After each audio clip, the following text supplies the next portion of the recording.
Masters within the KH universe are complicated. They are meant to be some form of peak Keyblade wielder and holders of sacred knowledge, and yet knowledge does not seem to make up for their ignorance.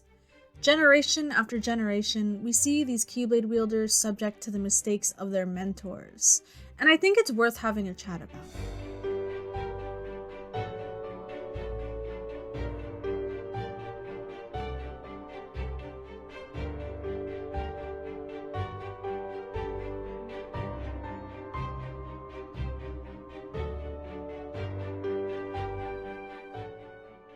It's impossible to think of a flawed master without Eraqus coming to mind. Despite being a strong proponent of the light, revered by his students, Eraqus was blinded by the same light he was in favor of, ignorant to the nuances in human hearts, as well as the hearts of his pupils. He wasn't there for Terra, and he definitely wasn't there for Ventus. I always think about how tragic it is, not just for the pain inflicted onto his students, but to his own principles. Because remember, in the past, it was one of his aspirations to help someone struggling with the dark. But in the end, he couldn't let go of his master's pride and stubborn beliefs.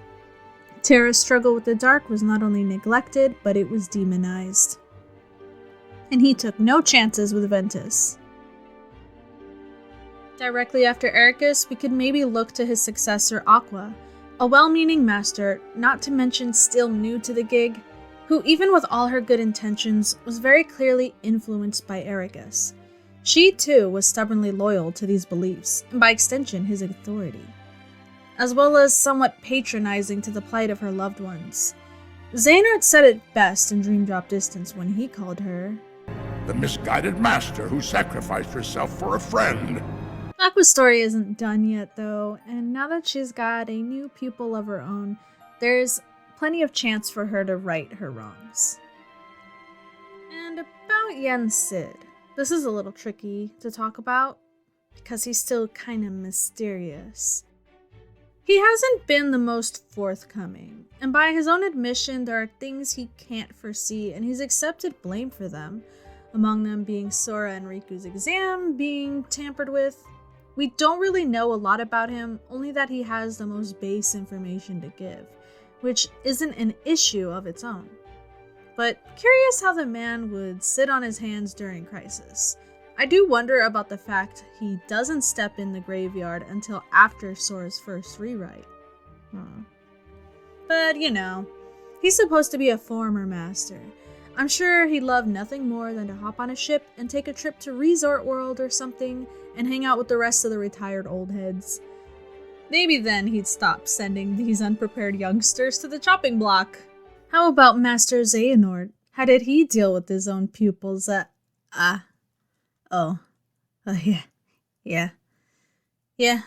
If you think about it, Master Xehanort didn't even want to be somebody's master.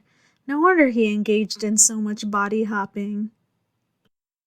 And Master Odin. Oh, Master Odin.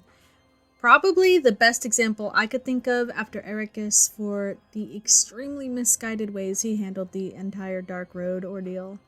Sending lower-level peers to go fetch presumably dead upperclassmen? Probably not the best move. But probably the most telling, as well as what kicked off this whole discussion, is the way that he handled Baldur. Locking him up and isolating him when he was traumatized and grieving. Not only is it cruel, but it's the perfect breeding ground for the darkness that they so fear. And then after deeming him a vessel that they will need to sacrifice, sounds a little similar to a certain someone, don't you think? You know, I can't help but notice that this can kind of say something about Key Society, and how the Masters of old influence its wielders. Remember, Eraqus and Xehanort were brought up in this kind of environment. Two people who likely, inherently, had compassion and empathy, yet grew up to forego those qualities in some form or another, for some absolutist extreme, only in opposite directions. Is it really any surprise when we see what happened to their peers at their most vulnerable? And I know there are traumatic circumstances that influence the way that they went, but they didn't exactly have the most open-minded mentors to fall back on in these trying times. There seems to be this stubborn mindset when it comes to masters, and because of that, I believe that being brought up as Keyblade wielders has some subtle consequences, and it has influenced the values from master to master for generations to come. Could it be that these values are simply run by their fear of the dark, and in turn unwilling to truly face what is in their hearts, much of the way that Xehanort sought to challenge in his promise to wield both light and dark? Did he know? Or did he just become another victim of it? So masters, key societies, why bring this all up? Believe it or not, I did not invoke these people's errors just to publicly drag them. What do I look like, Sora's friends? The truth is, I had this sorta nagging idea in me. I think now is the time I put it into words. Could it be possible that all of this, the folly of masters and the environments that spawn them, is by some sort of intentional design? I mean, just think about how every on-screen mark of mastery that we've seen has ended in some spectacular failure, usually from outside influence. All of which we know leads to a certain event in a certain graveyard. And what do all these messy events have in common? The no-name. Kinda. Maybe not at the exact points in the exams, but they are there as some looming presence, and if not them, the gazing eyes. No names, gazing eyes, you know what I'm getting at.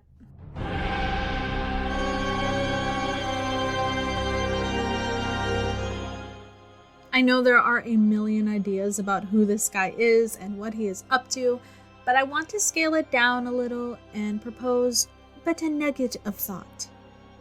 Consider all I have brought up in this, the sins of the masters. I propose the idea that it was some sort of ploy to poison the water among masters and future generations to come. I mean, the earliest appearance of the master that we see of him, he's doing this to his own pupils, which makes the irony of this video's title not lost on me, considering what said pupils are named after. But all of the mistakes we see of masters can be traced back to the behaviors of these masters. The ignorance, the distrust, the fear of the darkness controlling them, etc., etc. But you know, the master isn't the only one involved with the gazing eye. There is someone who has had a little more hands-on experience with these upcoming generations. You see, Lushu himself refers to Xehanort as the scapegoat, the one who takes the fall so that the true hero, Sora, could succeed. And like I mentioned before, Xehanort himself was someone influenced by masters. But it was kind of by choice, wasn't it? Someone out there had his well-being in mind enough to try to separate him from living that kind of life and leave him somewhere nice and warm and happy that would nurture him in ways that key society kind of fails to. Someone who believed him to be a child of destiny. But instead, Xehanort had taken that step through the portal that he offered himself in a self-fulfilling paradox, and disqualified himself from being the kind of hero that Sora is. And what kind of hero is Sora? The kind that can rewrite history and maybe even fulfill a prophecy. I couldn't even begin to speak on what all of that could mean. Does it mean that it was foretold? Or was it the master's will? Does it mean it was Lushu's will in some treacherous scheme?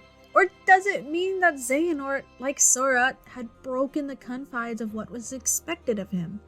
I kind of really want to believe that last one, more than anything. That Xehanort didn't unknowingly become the scapegoat, but purposely did it. And the only thing that I really got going for that is one line from the Master of Masters, a very suspicious dialogue in Kingdom Hearts 3, find the hearts joined to yours. Huh? And the promise to return in his 14th life. Regardless, the most pressing wonder that I have. Is it really that the Master of Masters was that ahead of the game? That he accounted for the minds of future masters? Even starting so early on with the foretellers? then I could think of no greater manipulation tactic than to aim for the masters so that they will instill these values in their students, influencing the generations to come. Now, wouldn't that truly make him the master of masters? Or not. Honestly, it's likely that these are just naturally inherited values from master to master, and I'm okay with that, because flawed characters are just as interesting as some 5D chess ploy. Whether it was revealed to be a setup to influence future generations, it still doesn't rob these masters of their accountability. There is a reason eraqus shed those tears in both of his final moments. He knew he had failed the ones that loved him, and he knew that he failed the goodness he believed in. In the end, Kingdom Hearts will always have scheming schemers, but it's entirely up to the characters to behave accordingly. And we have seen time and time again that Keyblade Masters have failed at breaking past these ancient values they hold on to. And that's just gonna be their sins to bear. I, for one, am looking forward to a future where these old head ideas are challenged. We already have someone like Riku who earned the Reikon faster, and considering his history, he knows better than anyone not to have such close-minded perspective. And of course there's Sora, who hasn't given a damn about the rules since 2002. What? We made it to the end? I still have so much energy! I had a lot of fun with this theory, as well as this drawing. Honestly, the foretellers' masks are such a pain in the ass to draw. I was like suffering with envy, specifically. And there's still some mistakes that I'm not gonna point out, but they're there, and I'm gonna have to live with this pain forever. But no more of me blabbering on. Tell me what you think in the comments about this one, and thank you for watching. See y'all later. Bye! Roll the credits before they see the mistakes.